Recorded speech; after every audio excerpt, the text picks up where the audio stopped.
शौर्य महेश बांधकर इयत्ता 6वी ब मध्ये शिकत आहे. माझ्या शाळेचे नाव आदर्श गुरुकुल विद्यालय पेठ वडगाव तालुका हातकणंगले जिल्हा कोल्हापूर आहे. 19व्या शतकात कार्पेट साफ करण्यासाठी हाताने चालवणारे कार्पेट स्वीपर आणि झाडू यांसारख्या पारंपरिक पद्धती वापरल्या जात.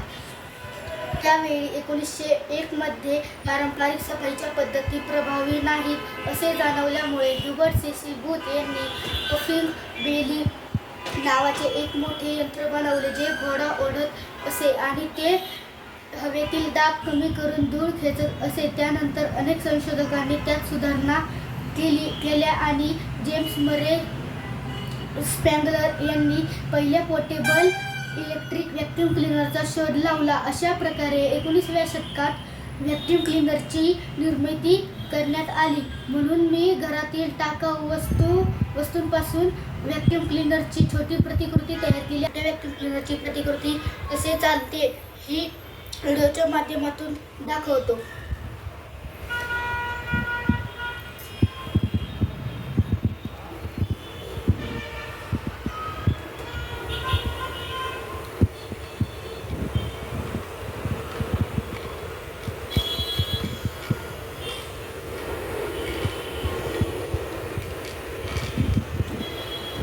तुम्ही पाहू शकता पंख्याच्या गतीमुळे हवेतील दाब कमी झाल्यामुळे धुळीचे कण छोटा कचरा अशा पद्धतीने व्हॅक्यूम क्लीनरच्या साहाय्याने खेचला जातोय ते लक्षात येईल.